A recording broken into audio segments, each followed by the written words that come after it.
Morning and welcome to the Government of the Virgin Islands first press conference for 2025. Thank you to our listening audience, both locally and internationally, and of course the media for your presence. Today's press conference can be heard live via ZBVI, Flow TV, CCT Live, and of course the government's official Facebook page. I'd like to recognize the presence of our Honourable Premier, Honourable Dr. Natalio Wheatley, Junior Minister for Tourism and Culture, Honourable Ruth Hodge-Smith, Junior Minister for Agriculture and Fisheries, Honourable Dr. Carl Dawson, Permanent Secretary for Premier's Office, Mrs. Carolyn Stout-Igwe, Permanent Secretary for the Ministry of Tourism, Mr. Joseph Smith Abbott, Deputy Secretary, Mrs. Sophia Berkeley, Chairman of the BVI Tourist Board, Mrs. Delma Maduro, Executive Director of International Business Regulations, Mrs. Ayana Glasgow, Acting Chief Immigration Officer, Mrs. Nadia Demin Hodge, Acting Commissioner of Labor, Mr. Mervyn Hastings, she's not here, Acting Assistant Secretary, Ms. Sasha Flax, and Dr. Dawn Joseph, Policy Analyst 2. And of course, ladies and gentlemen, everyone else. Thank you so much for coming again to our first press conference for 2025. I am the host for this press conference, Mrs. Karia Christopher, the Acting Director of Communications for the Government of the Virgin Islands. As per usual, I will invite the Honourable Premier to make his remarks. Once completed, I will invite the media to ask 2 questions per media house. And of course, if time permits, we will ask for one more round, if time permits. I welcome also Financial Secretary, Mr. Jeremiah Frett. You are reminded, media, to please state your name and the organization in which you represent and ask your questions. Once again, I say thank you. We apologize for the slight delay. And again, welcome. Premier, I invite you.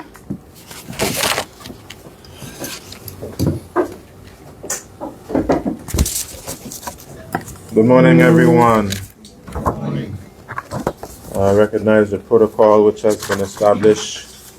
Certainly allow me to recognize the Junior Minister for Culture and Tourism, Honourable Ruth Hodge-Smith, Junior Minister for Agriculture and Fisheries, Honourable Carl Dawson, and all the other senior civil servants, and of course the Chair of the Tourist Board. As you are still in January, it is only fitting to extend heartfelt New Year's wishes to the people of the Virgin Islands on this first press conference of the year.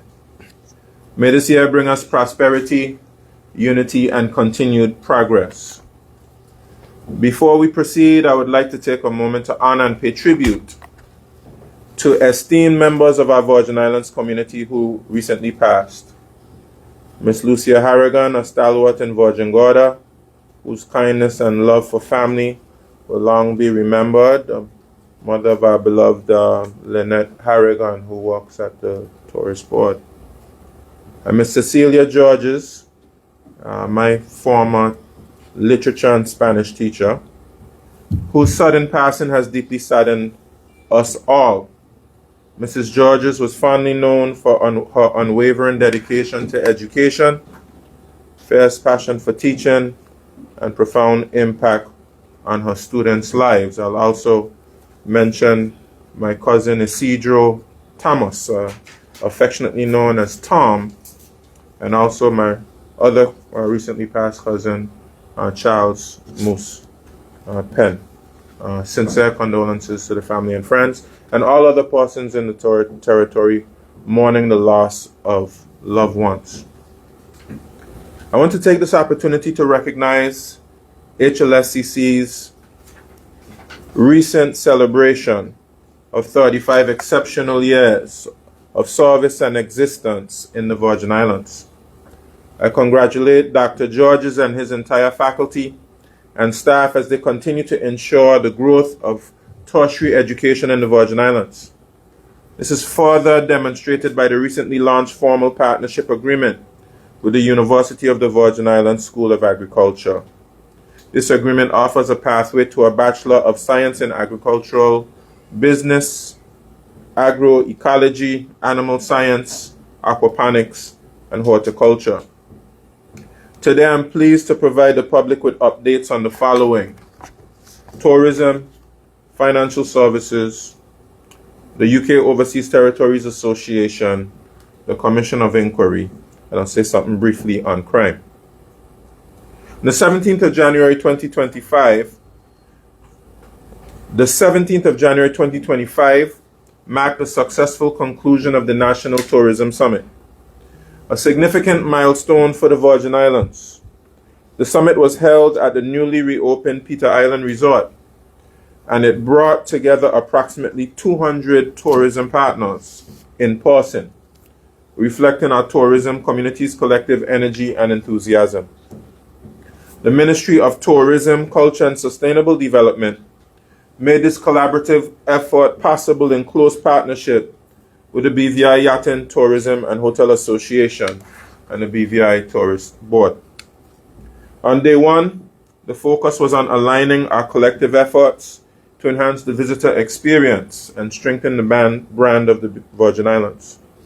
Highlights included presentations on global tourism trends and their implications for our territory, underscoring the need for innovation and adaptability.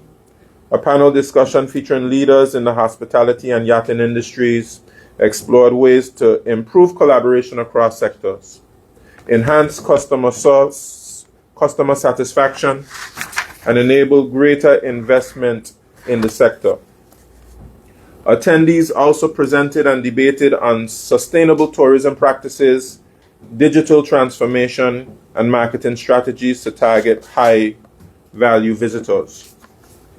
Day two shifted to address sector-specific challenges and opportunities. Key sessions on the role of culture and diverse experiences in driving sector diversification. Stakeholders emphasized the potential of cultural heritage, local festivals, and culinary tourism to attract a wider range of visitors and enrich the overall tourism product. Small business owners, taxi operators, and community representatives explored ways to increase inclusivity and distribute the benefits of tourism more equitably across the territory. The day concluded with a forward-looking session on the National Tourism Plan's foundational goals, emphasizing sustainability, diversification, and resilience. These discussions set the tone for the consultations that will follow. The summit served as a launch pad for the formulation of the National Tourism Policy and also the National Tourism Plan. The policy and plan will guide us in capitalizing on the opportunities before us while addressing the challenges we face in a dynamic global tourism market. We are committed to ensuring this process is inclusive and robust. Over the coming months, consultations will occur on each major island, engaging tourism partners throughout the territory.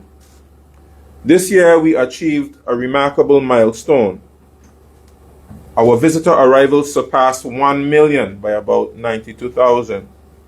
That's the highest number since 2016, where we had our highest tourism numbers. And that was our second highest tourism visitor numbers overall.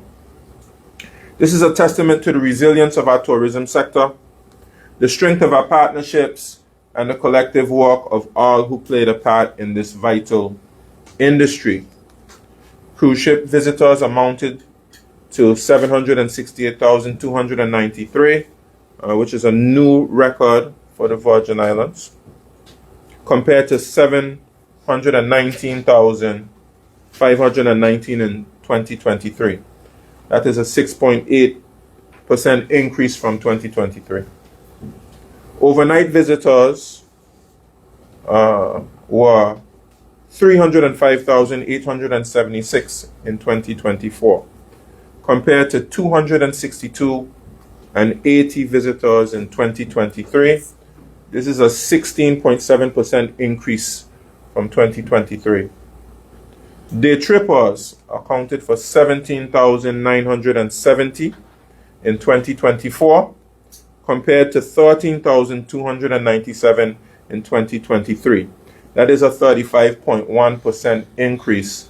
And for day trippers, that is a new record for the Virgin Islands, the most day trippers in any year in our history.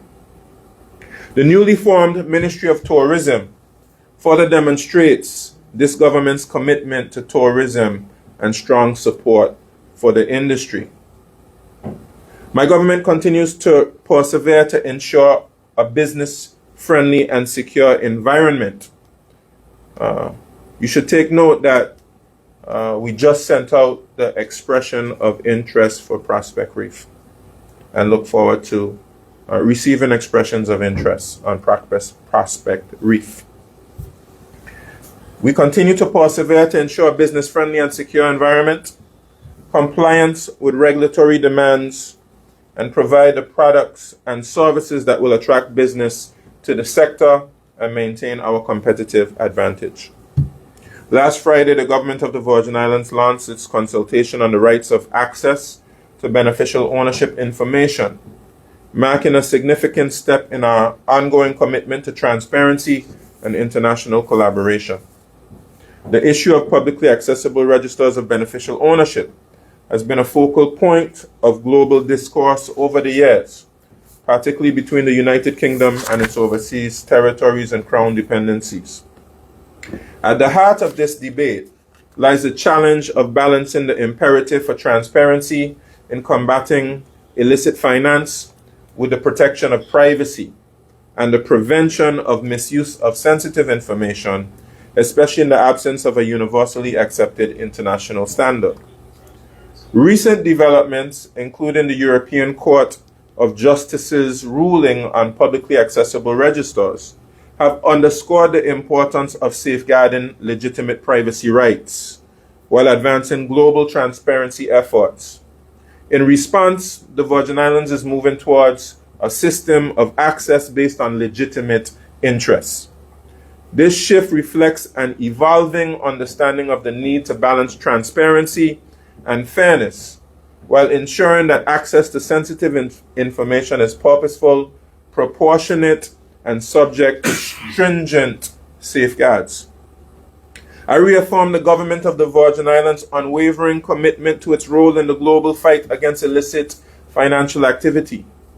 The consultation initiated last week on the rights of access to beneficial ownership information is a critical step in refining our framework to meet evolving international best practices and expectations. This initiative highlights the Virgin Islands' proactive approach to developing systems that meaningfully contribute to global financial integrity. As we move forward, we remain resolute in adopting policies that strike the right balance, promoting transparency while mitigating risks related to the misuse of information. I urge all stakeholders to actively participate in this consultation. Your insights will be vital in shaping a framework that not only addresses the concerns of the global community, but also upholds the integrity of our financial services sector. Together, we can build a framework that fosters trust and collaboration, ensuring the long-term sustainability and reputation of the Virgin Islands as a responsible international financial center. As you will recall, in March 2023, the Virgin Islands underwent a mutual evaluation review conducted by the International Monetary Fund on behalf of the Caribbean Financial Action Task Force. This process culminated in a comprehensive report published in February 2024, which outlined 64 specific actions necessary to enhance our AML, CFT, CPF frameworks and policies. These recommendations form the foundation of the Virgin Islands National Action Plan, also publicly released in February 2024, demonstrating our commitment to strengthening the integrity of our systems and aligning with international standards. We are encouraged by the progress made so far in implementing the National Action Plan. Thanks to the dedication of government agencies, law enforcement, competent authorities, and private sector partners, their collaboration has been instrumental in driving meaningful change and addressing the findings of the mutual evaluation. However, as we approach the end of the post-observation period, we acknowledge that sustained effort will be critical to achieving our objective of full implementation of the National Action Plan. The National Anti-Money Laundering and Countering the Financing of Terrorism Coordinating Council, alongside the Honourable Attorney General, the National Coordinator, and the National Coordination Unit, continue to diligently monitor progress against the National Action Plan. Significant legislative reforms and the publication of extensive guidance to the financial services sector were prioritized in 2024, with further reforms remaining a key focus in 2025. These measures are vital components of our ongoing efforts to strengthen compliance and governance.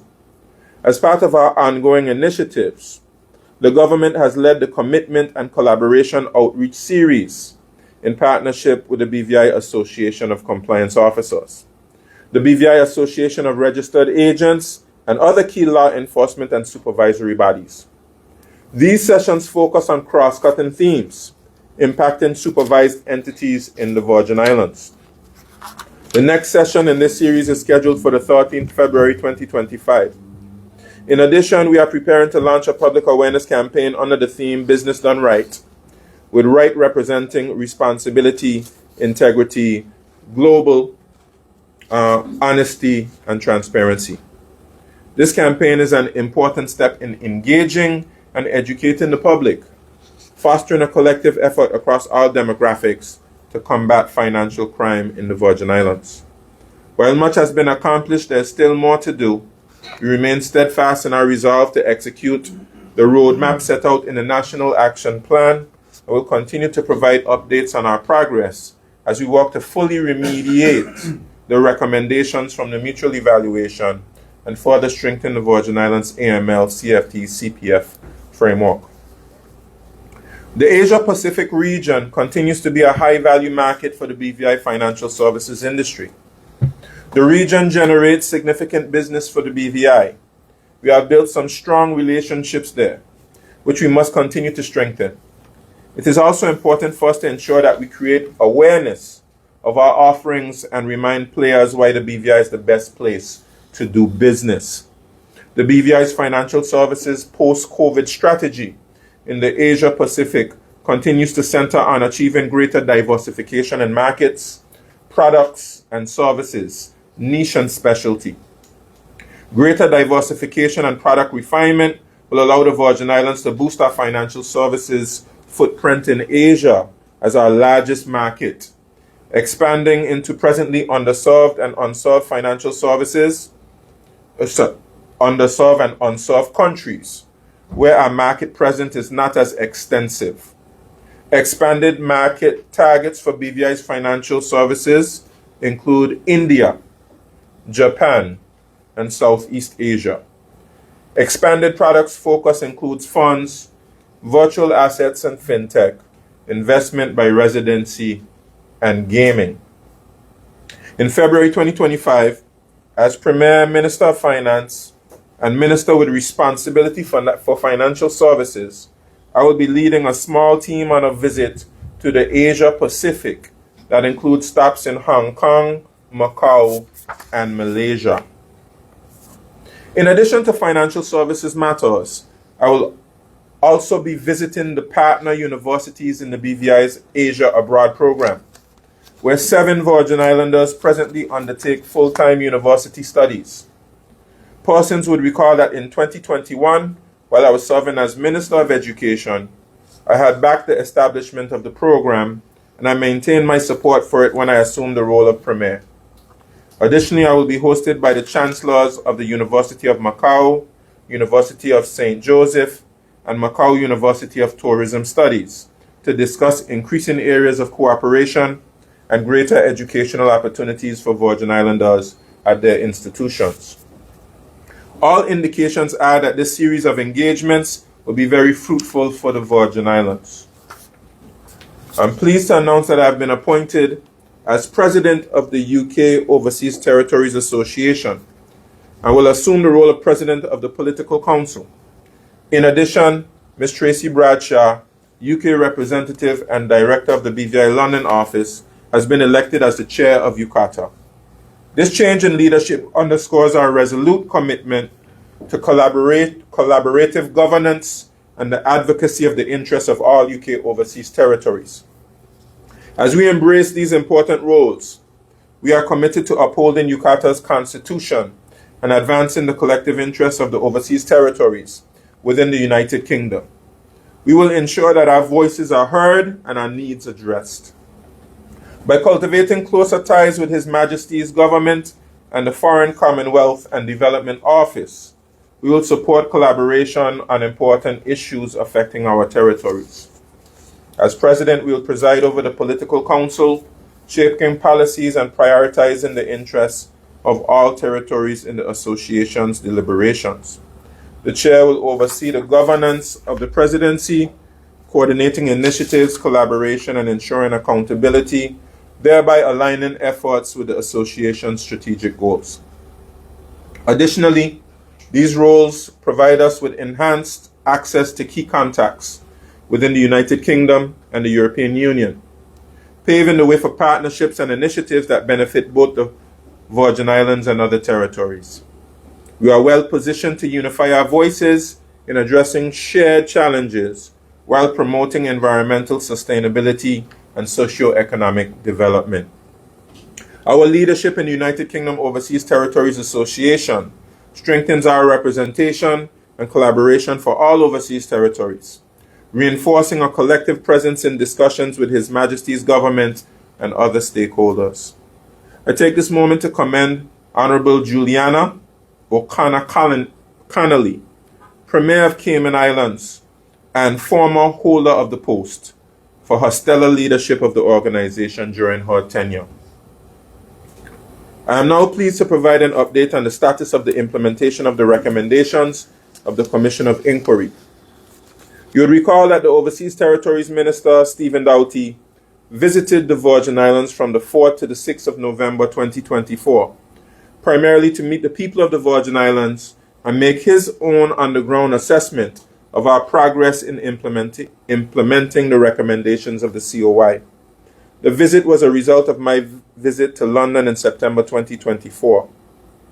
During that visit, Minister Doughty outlined the process of reviewing the progress in implementing the COI recommendations for consideration of the lifting of the order in Council, which is being held in reserve for the suspension of the Constitution of the Virgin Islands.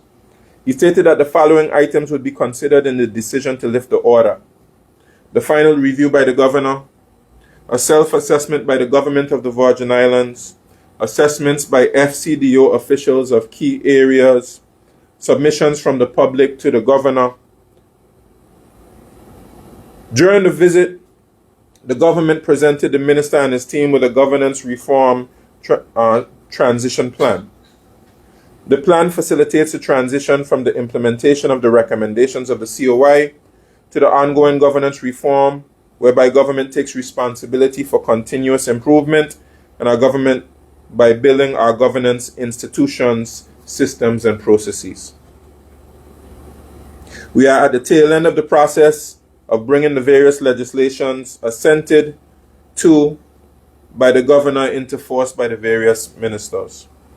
Once brought into force, the transition plan will guide the implementation of the 15 pieces of legislation and the 9 major policies through an implementation action plan. A critical component of the transition plan is the communication plan, which targets both the public and government public officers. Its objective is to raise awareness and education regarding the changes that resulted from the implementation of the recommendations of the COI. The plan seeks to build public understanding and awareness of the following: what has changed in relation to the various COI policies approved and legislation passed, how those changes impact the lives of members of the public, how the government now works because of the changes, how the public can access information on the changes and the various forms, procedures, and processes that support them, how the public can fully realize the benefit and value of the new services, and how the implemented COI recommendations improve governance in the Virgin Islands and positions us for greater self-governance. There is a massive amount of education and awareness building that is required, both internally to the government and within the wider community, for the value and benefits of the changes coming out of the COI to be fully beneficial to the people of the Virgin Islands. The Governance Reform Education and Awareness Transformation campaign has already started, and in the coming days and weeks, you'll be hearing from me, my ministers, members of the House of Assembly, permanent secretaries, heads of departments, technical officers, heads of statutory boards, the Governance Reform Delivery Manager, the Director of Communications and GIS. We plan to reach every member of the public and public service by every possible medium, including websites, updates, brochures, flyers, infographics, newsletters, video and audio reports, town hall meetings, departmental training sessions for public officers, emails, WhatsApp messages, and SMS texts. Regarding submissions from the public, the Governor will soon begin the process of collecting the feedback from the public.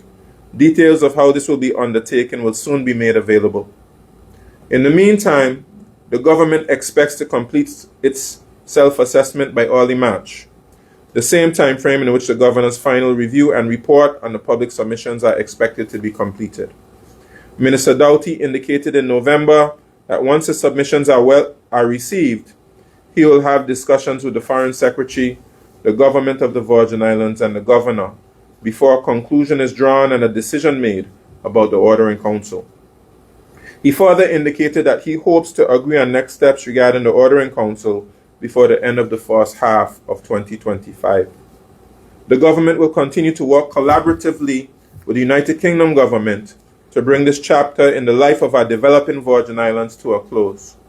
I deeply appreciate the Minister's open, frank, and constructive engagement as we work collaboratively to achieve tangible and sustainable governance reform that will support a modern partnership based on mutual trust, respect, and cultural understanding, which recognizes the Virgin Islands' right to self-determination. And finally, as it regards to crime, I want to offer condolences to the family of the young man that lost his life, the first murder that we had in 2025. Not a good way to start the year. And of course, there have been other incidents of gunfire in certain areas. And I met with the National Security Council yesterday, as I do every week, received updates from the acting police commissioner. And of course, we continue to strategize on ways in which we can confront this challenge in the community of crime. And that includes strengthening our legislation, as we recently did in the House of Assembly with the Police Amendment Act and also the Computer Misuse and Cybercrime Bill. And we will continue to strengthen legislation along with many other strategies to confront the challenge of crime. But of course, the public has a role to play. So if you see something, say something. And if, of course, you know anything about any of the recent incidents which have taken place, of course, there's a number to call at Crime Stoppers. And of course, you can also contact directly the Royal Virgin Islands Police Force. Thank you so much for your kind attention. I look forward to questions from the media. And at the beginning, I didn't greet the media. Let me ensure that I greet the media and give you my New Year's greetings. Thank you. Thank you very much, Honourable Premier. That was a very full and descriptive remarks for 2025. I want to please recognize the presence of the Governance Reform Delivery Manager, my apologies, Mr. Kedrick Malone, who is here with us today, and also Ms. Dwinelle Davies, our Acting Director of International Affairs. So as we move along, I want to just talk a little bit about the logistical change that you may see. It might be a little bit more difficult to get to the mic. We recognize that. So we have two mics here on each end. We're going to try our best not to walk in front of the camera. So if you can, media, we can use this. And for those on this side, we'll ask you to stand and we will get the mic to you. Hopefully that can work. And also For the Premier, he has worked with quite a few of his staff members who may be able to add to whatever answers he may need or questions from the media. We also invite you to use whichever mic is closer to you. I hope that was clear. So at this point, I now invite the media to stand. Of course, give us your name and tell us the house you represent and ask your questions. I may add again, if we do have enough time, I recognize it's a very full house. We will come around again for an additional question. Please go ahead.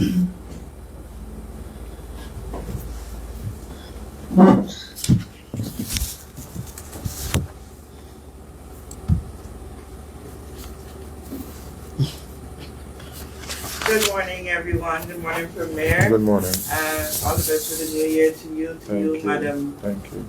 Moderator, to everyone in the room. I wish you all the best of 2025, my colleagues as well. I hope that we grow stronger in health and everything that we do this year. My first question to you, Premier. You didn't talk much about the tourism in depth as we would have loved to hear. Okay. One of the things that we have had outstanding for last year, and I think the year prior, are reports for festivals. That's going to come around very soon. What's happening there? Yeah, thank you for that question, Kathy. I mean, we did, I think it was sometime late last year, we did ask for the tourist board to come and to do a press conference so that they can give a proper report of the activities in 2024. So I still expect that to happen. We have the chair of the tourist board here.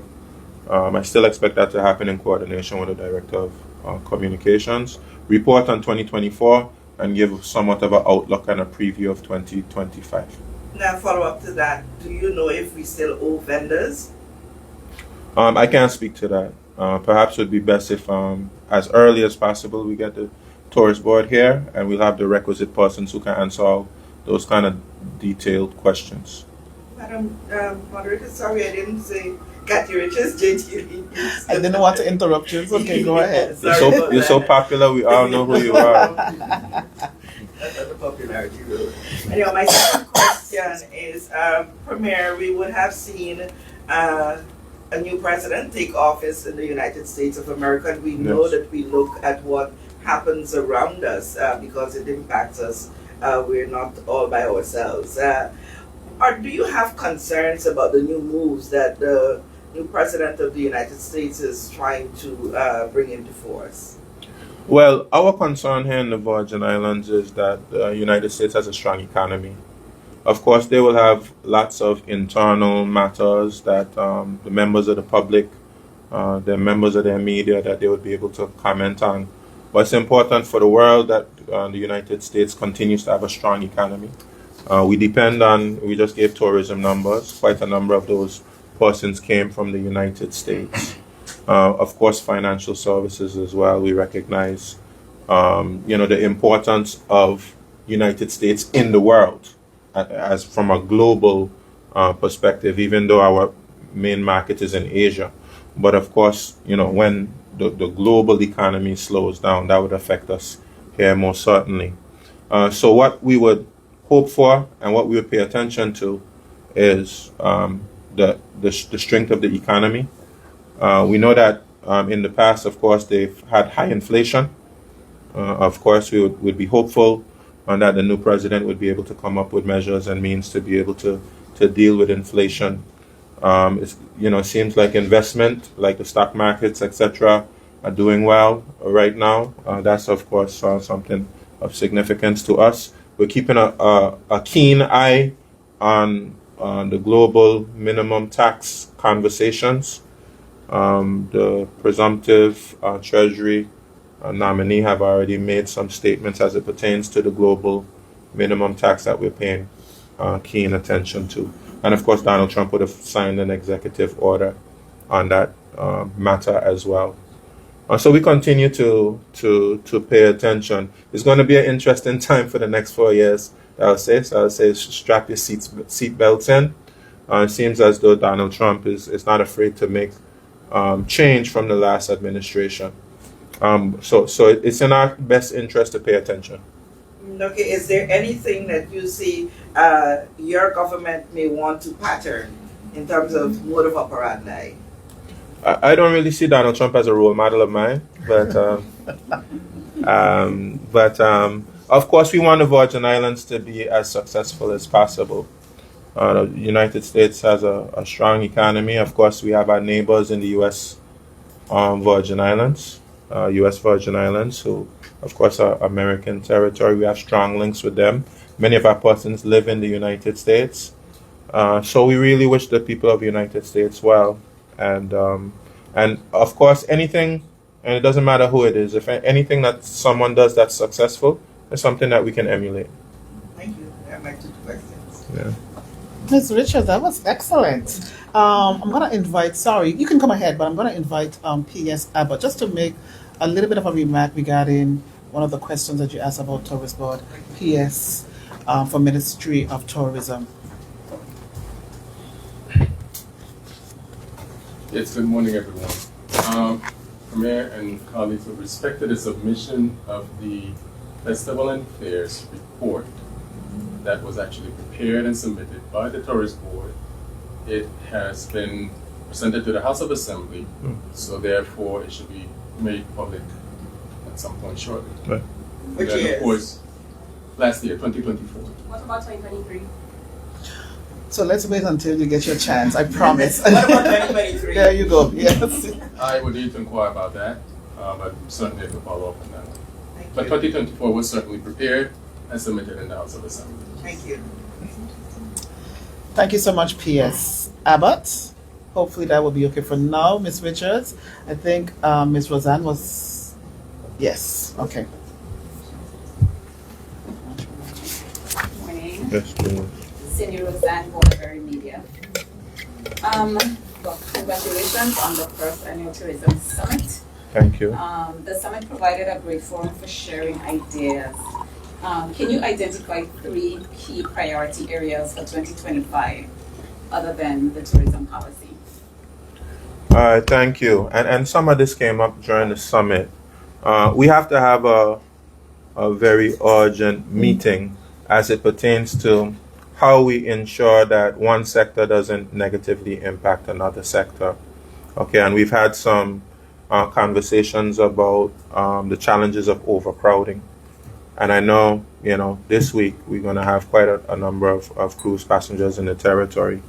I should say to you, of course, cruise tourism is an important part of our economy. You have hundreds of taxi drivers, vendors, on beaches, various businesses which depend on the business. Of course, the Port Authority also is doing very well financially because of that $15 head tax that comes in, for that over 760,000 passengers, which amounts to quite a bit of money.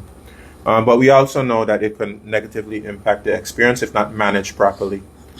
So this year, I want to pull all stakeholders together so we can put forward some solutions to make sure that we properly distribute the tourists, that we don't negatively impact any of our beaches because they've gone past their carrying capacity, and all of the other things. Another urgent priority has to do with culture and tourism. The same cruise passengers we're speaking about and overnight guests. We want to be able to upgrade our offerings and improve our product.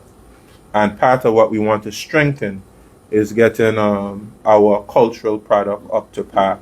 And that just means, cultivating an experience that's accessible to both cruise passengers and to overnight guests. Last priority, of course, has to do with ensuring that we are. I can perhaps let me give 4 priorities instead of 3. We have transportation that we want to improve into the Virgin Islands. So we want to get that West End Ferry Terminal going. And we also want to be able to make a selection decide first of all of how we're going to finance our airport development, and then identify a developer who will do that for us. Beautification is also a priority for us. We have our Junior Minister for Culture and Tourism. She's going to be leading a beautification effort to ensure that we keep the Virgin Islands clean and pristine. Now, there are other things because, of course, tourism is so important to the lifeblood of our economy. There are many other priorities. But in developing a national policy, those will come out, and also the plan. Right, which kind of takes me to my follow-up question. Yeah. Can we expect that national policy that we've been promised for so long? Yeah, we have The been. agricultural one as well, both. Sorry. Yes, we have been promised that national policy and plan for a long time. I'll admit that. But of course, we were caught up with COI and other matters. And I'll just say as well, the creation of the Ministry of Tourism, this is really their work. The ministry was started in 2023. We had to resource the ministry, which was not, I'm sure the permanent secretary will tell you it's not easy, just to be able to get the resources into the ministry that we have now. We have a small but very capable team who's going to be leading that effort. And that should allow us to realize our aspirations of being able to produce this policy, even though it's going to be a lot of hard work, I know. So we will expect that, I think, towards the end of June, PS, the policy. And we're going to see requests for proposals for a consultant to do the plan over the next few months. All right, thanks. I have, what were some of the major amendments to the police bill in the committee stage? A very interesting question. The police bill itself, I think there was a amendment that dealt with made it retrospective. That was removed. I'm not recalling. It's a little bit difficult to recall specific provisions. Yeah, so we have controlled deliveries. We had covert operations. We had surveillance. We put some mechanisms in place to ensure that there are the proper checks and balances, being able to get warrants for those type of things from like a high court judge in the instance of surveillance. In fact, we're going to be coming back to the House of Assembly soon because there's a further amendment we have to do to make a distinction between intrusive surveillance and direct surveillance. But in essence, I mean, there were some important and key amendments, generally just to balance the powers of the police with the important safeguards for persons who the police could be surveilling or could be a target for the police. Right, and this includes access to people's homes without their permission? No. There's a misconception that somehow or the other we were authorizing the police to go into persons' homes without warrants. That's definitely not the case. That was not in the bill. Thank you. Okay, thank you, Governor Berry. Excellent questions. So as I said, we can use this mic, so you can pass it on.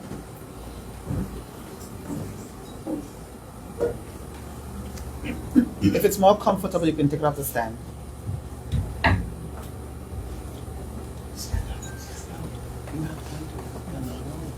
you. Good morning. Jahphix with Wheatley Media. I just want to confirm before I start that all of the senior public officials here presently are open to questions. Well, I would say yes. Yeah. Yeah. They're here for more than their good looks. Yeah. I didn't want to say that, but All right, my first question, can we have an update on the following matters by the relevant parties? So one being the financial report on the 69th Virgin Islands Festival, that's 2023, the National Crime Strategy, and minimum wage implementation. that's 3 questions or one? That's one question, part A, B, and C. I'll have to make some conditions the next time, but thank you. So Okay. the first question. So the financial report Okay. on the 69th Festival, last update I have on it from the permanent secretary was in October 2024 when he stated that it had been sent to cabinet. I don't know if the yes. Sorry, this is the festival report that was really spoken about. 2023. Yeah, we just spoke about. Yeah. I think the PS said that he's going to confirm what's the status of the report for For 23. for 2023. Sorry? I believe it would have been prepared, but I just need to. Yeah, we'll confirm that for you, and we'll be soon having a press conference with the tourist board, where we can present that information to the public. As it pertains to, let me address minimum wage, and then the other one was national crime strategy.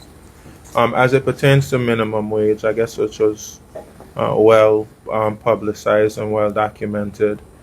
We had a change in minister, of course. When I came in as minister, I wanted to take another look at the issue of the minimum wage. So we're just about to conclude the deliberations we're having on that, and we'll be able to say something more to the public. I did apologize to the public. I do reiterate that apology again, of course. The timing was not ideal, but I thought it important enough because when you raise the minimum wage as significantly as we did, those costs most likely will, there's a potential for it to be passed on to the consumers. I wanted to ensure we had the proper mechanisms in place to be able to deal with potential increases in prices, including that basket, basket of goods. So, and also, we want to also explore sharing the burden with the businesses.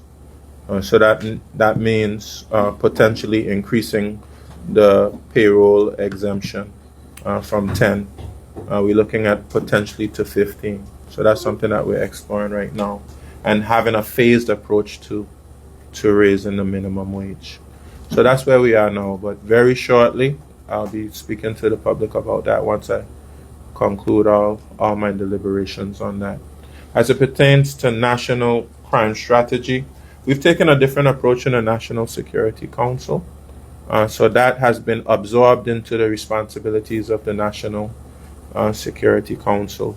The National Security Council, similar to what we're doing in tourism, we are about to embark on a series of meetings in the community, and those meetings will help to inform our national strategy as it pertains to non-operational issues from the police. Of course, the operational issues of the police, that's within their purview.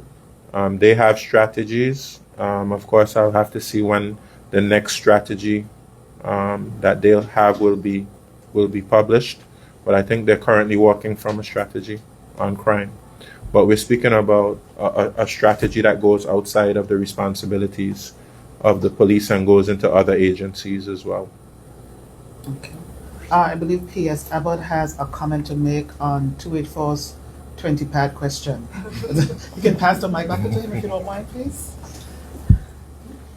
Yes, just to say that immediately after press conference, I will be making at least the report that we have available through the GIS for distribution, and I will certainly confirm the status of 23. I'm sure that it's mostly prepared, but I just want to make sure, and if that's the case, both will be released. Okay, so I will depend on you to ask a very brief question at this point. You're pretty smart, it's nice, but we gotta stick to the rules. One brief question, let's go. We note annually in the report on the deliberations of the Standing Finance Committee that Fire and Service notes that the territory operates with 2 lifeguards, well below what is actually needed to support the population and tourism numbers. With projections for record-breaking tourist arrivals in 2025, what moves are being made to increase safety measures on the territory's beaches and at the baths in Virgin Gorda, as well as can the press expect at any point to have a press conference with the Fire and Rescue Service in order to get their point of view of the situation, or maybe their reports regarding rescue numbers? Okay, I mean, it's a good question. And if you go to the Standing Finance report, you're going to find lots of areas where we need to be able to strengthen resources. Each and every ministry you have, they have needs and wants which were not granted. And that's the reason why we have to do so much work to be able to strengthen our economy. Right now, we have our highest recurrent numbers in the history of the Virgin Islands. We have the highest expenditure in the history of the Virgin Islands. And if you ask anyone from any of the ministries, they probably would have wanted to double it. They probably would have wanted to double it or triple it to meet all the needs. They're very pressing needs. And that's a very important need. And that's something that we cannot ignore. So we have to work with the Ministry of Communications and Works. That's something that's under their purview, and have discussions with them about how we can supplement the numbers for the lifeguards. It's something that's very important. So the Ministry of Communications and Works is the lead ministry on that. So I won't preempt any particular plans they may have specifically.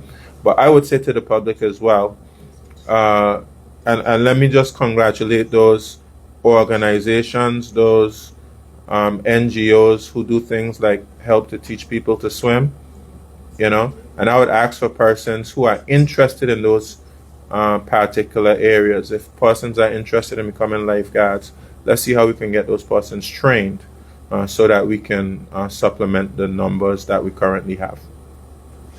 Okay, thank you. Just one follow-up on that. No, I'm going to have to go around. We'll come around and I promise you that, but we have to be very, very organized. So we'll ask the next media house to ask their questions. I don't have any questions. You can take mine. Okay, so I'll tell you who can take it. So I think the Beacon. So Beacon is, I think they're asking. Okay, great. Good morning, Mr. Premier. Sean Conley, business editor of the Beacon. On crime, there seems to be an upsurge in crime at the moment. In the 80s, BVI had to get special assistance from Britain to help deal with the situation then. Do you think because of this upsurge now that the Virgin Islands should consider bringing in senior British police, particularly dealing with armed offences, or even British Special Forces to deal with gun crime? Should that be considered? Well, the governor and the FCDO have been very generous in being able to offer resources to be able to confront the challenge that we're facing. We do have a upsurge in some areas of crime. Last year we had 4 murders, which is down about maybe 2 or 3 persons from the previous years. Every life loss is a life too much. So we want to bring murders down to 0. But we have some upsurgence in some areas of crime. And the police has a strategy to be able to deal with those. They've identified some of the groups which are responsible for those areas of crime. The governor, I don't want to preempt him, but he's also going to be providing resources from the United Kingdom to be able to support the work of the Virgin Islands, which we appreciate. Would that be bringing in, specialists dealing with gun crime or special forces, that the extra resources? I'm not sure of the specific specialists, but of course, the governor and his national security advisors have analyzed some of the areas of where there's needed support in the police force, and they've gotten some resources to deal with that. I should say to you as well, we also have the law enforcement review coming up that identifies specific areas that we need to strengthen. So all of that's a part of the process to try to see how we can address some of the deficiencies and challenges we face. Okay, my other question pertains to the beneficial ownership register, which is obviously a register of who actually owns what in the territory. Not just in the territory, but companies all over the world. Yeah. So in the consultation, it said that legitimate interest could be extended to the media. I just wondered how that would actually work. Would a journalist have to tell the government what story that they were working on to access the register? And if that is the case, that is a huge infringement on the freedom of the press and its independence. Well, I'm sure you know, you have to balance freedom of the press with persons' right to privacy, and that's the whole concept of a legitimate interest. So the concept would be that you would have someone who would be the guardian of this information, and you would have to apply if you meet the criteria and show why that you have a legitimate interest to this particular information. And it has been put forward in the document right now that journalists and media are being considered as a group who would be qualified to make an application once they have demonstrated that they have a legitimate interest to have access to the information. So they'd have to tell the arbitrator then what they were looking for? Yeah, the registrar would be the registrar. But isn't that a big infringement on investigative journalism? No, I would think that's a safeguard that's necessary. For instance, you're a journalist, that doesn't give you the right to just go into somebody's house. You know, somebody give you a key to their house and go looking through their stuff. So we have processes and procedures in place that would allow you, if you have demonstrated that you have the particular legitimate interest, to be granted information under certain particular grounds. But if we look at the European Court of Justice ruling as it pertains to the publicly accessible registers, it basically said that you don't have a uninhibited access to persons' information. You know, that's the whole concept. That's a violation of privacy, and we have a right to protect persons' privacy. It's enshrined in our Constitution. Okay, thank you. Thank you. And One question. okay, go ahead. All right, I just have one Tell question. us your name and Sorry, where you represent. Shanda, BBI News. I just have one question. Regarding the Standing Finance, we noticed that the visa restrictions for Virgin Islands to Guyana was not negotiated in the first place. Can you say why? I can't say for certain that it wasn't negotiated, and I've gotten some conflicting reports. Some persons have said that they've been able to travel to Guyana on their BVI passport and they didn't have a problem. There was one incident where I was called by a BVI national who got stuck in Barbados on their way to Guyana and was told that they didn't have the visa. So I did make contact with the authorities in Guyana to try to get that cleared up. So we will confirm. I have my acting director of international affairs here. So we will confirm that those visas are not required. Sometimes what happens is when you put on a visa on a country, they'll reciprocate. They'll put visas back on you in reciprocity. So just to be clear, are there any visa restrictions for Virgin Islands to Guyana? I'm going to have my director of international affairs just confirm that for me, because of course we did have the one incident. Others have told me, I've gotten some conflicting reports. Others have told me that in that one particular others have told me that they went to Guyana with no problem. But we'll confirm it. Okay, thank you. Ruben Stobie, Virgin Islands News Online. You spoke about the tourism summit. The opposition has been beating the drums of tourism for the longest while, and they felt like they had a lot to contribute to that summit. However, they have been lamenting that they weren't officially invited. What's officially invited mean?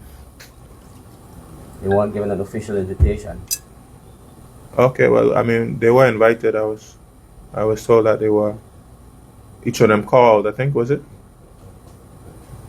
Yeah, the PS invited them and chose not to come. They chose to have a press conference at the same time as the tourism summit that was taking place. and a lot of the issues that they've been speaking about over the years were being discussed at the tourism summit. Actually, one member of the opposition did show up at the summit, which is Honourable Lorna Smith. So I don't see why any of them couldn't have done the same. Okay, yes, because they presented a different narrative in the public, and she said she went in her private capacity because she wasn't also invited. Okay. My second question, Honourable Myron Walwyn was recently acquitted from the court of his breach of trust charge and also a former public officer. A lot of persons felt, while the COI did well for the territory, some felt it was a witch hunt with target lists and so on. How do you comment on that? I could say to you that I haven't been involved in anything like that, and I wouldn't. When it comes to matters of the police and the DPP, they are completely independent as it pertains to charging persons for any particular offense. And of course, persons have rights. That's why we have a justice system, and you have a process that you have to go through. So if the police and the DPP get together and charge someone, certainly that shouldn't be done based on anything to do with a quote-unquote pressure from a COI. It has to do with whether the police or the DPP feel as though a law has been broken. That's the only time when they should charge and take somebody to court. But we have a process. The process played itself out. And of course, I think it was a no-case submission that was successful. No case to answer. I'm sorry? No case to answer was... Yeah, no case to answer. No case to answer. And of course, that's our justice system. So we have to have some level of faith in our justice system. That of course, when persons have been charged, even if they're charged by the police or the DPP, that we'll get to the right result by going through the judicial process. Okay, one follow-up on the COI question. The Cox report is still outstanding. Why have you not paid for this report, and don't you think the public deserves to hear the other side? So when you say we haven't paid Cox for report, it, you say we haven't paid for it? Yes. For it to be released to the public. No, we have been paying for it, and of course when we get the final report, it hasn't been finalized as yet. When we get the final report, and then we'll conclude all necessary payments. And then to be disclosed to the public. Yeah, I don't see any reason why the Cox report can be made public, not just to the Virgin Islands public, but the whole international community. It's a response to the COI report, which is public. Thank you. So you don't have to worry about that at all. We'll shout from the mountaintops when we get it. As promised, Premier has agreed to take one additional question from any media houses we choose to. So if you can let me know. I know that 284 has a question, but in order, I want to start from this side, if you don't mind. We can stay here though. Absolutely, if you choose to. No problem.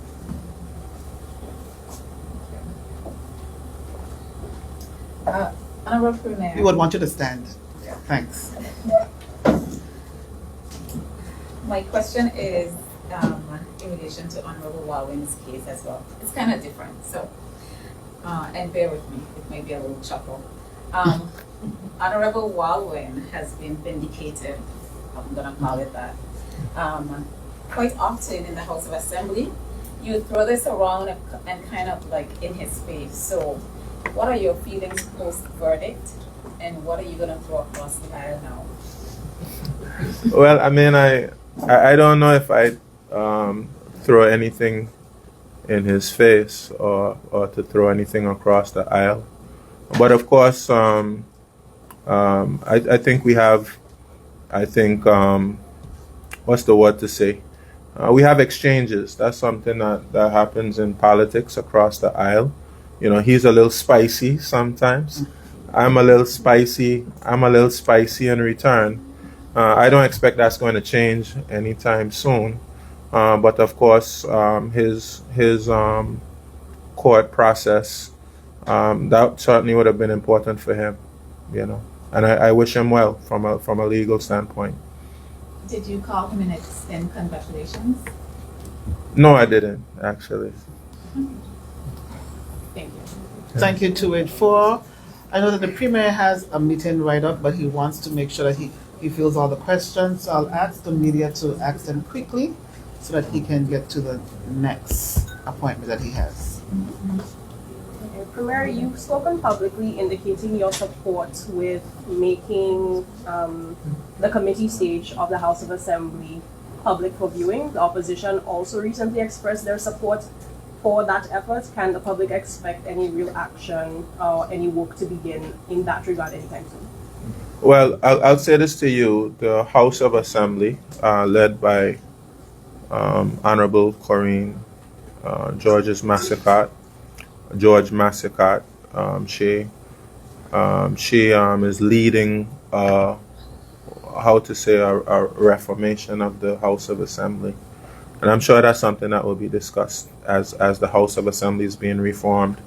We just came up with a parliamentary commission of standards.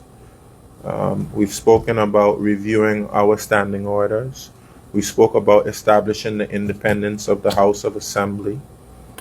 So I think that would be an appropriate time to have further discussions about, whether we make a committee stage public or not. Of course, with certain safeguards and provisos to ensure that information that should be protected remains protected and not public.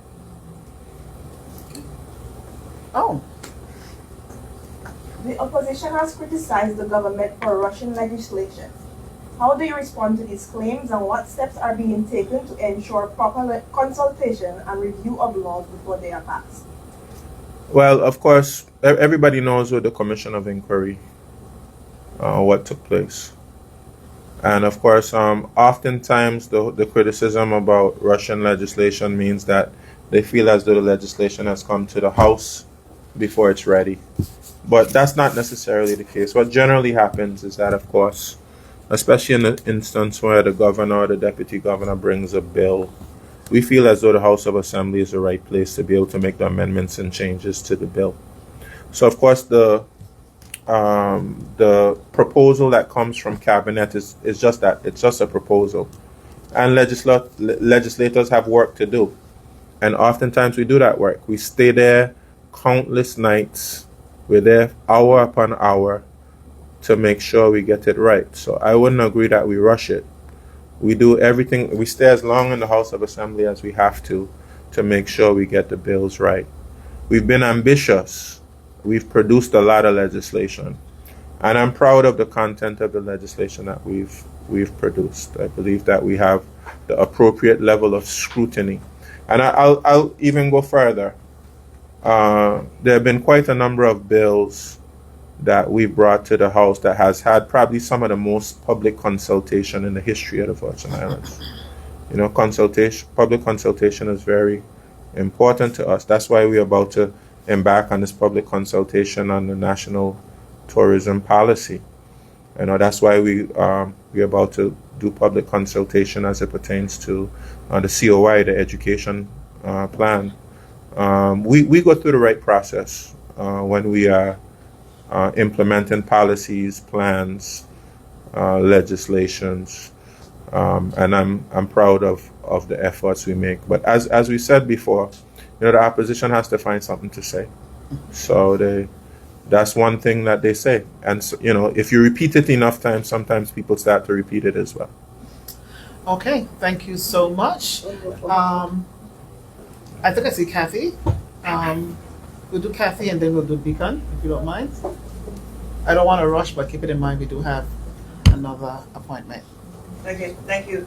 Premier, I find it strange that since you would have had a new deputy premier, we have not seen him at any press conferences or anything of the sort, any real public interaction with us. Why, and if you could say when? No, I don't think there's any particular reason why we haven't had a press conference with the deputy premier. I mean, I have press conferences quite often, and I report on the business of government. And I think persons would like to see press conferences from other ministers as well. I don't see anything wrong with that. And I think that the deputy premier and other ministers at some point in the calendar should have a press conference. And I think we're looking at our communication strategy right now. And I think that's something that will perhaps come up in our communication strategy to ensure that members of the public feel as though they're getting proper interaction with other ministers of government. A quick Clarification. Go ahead. Because with that change, we know portfolios, they would have changed, and I think it would have been only fair that we hear from Honourable Fraser at some point earlier than now. Sure, and of course we can have that conversation with Honourable Fraser if we feel as though there's a need for him to have a press conference as well. Thank you. Yeah, no. I think the Beacon. Thank you, Kathy. Thank you. Thanks. Mr. Premier, did you say you'd like to see the minimum wage go up to $15? If I said that? No, I don't recall saying. Sorry, I don't recall saying that. Yeah, No. yeah, okay. We're going 10 to 15. Oh no, that's sorry. yeah, that's a tax exemption. Right now it's at $10,000. Sorry, I missed. So it'll go up to 15,000. Yeah. Given that you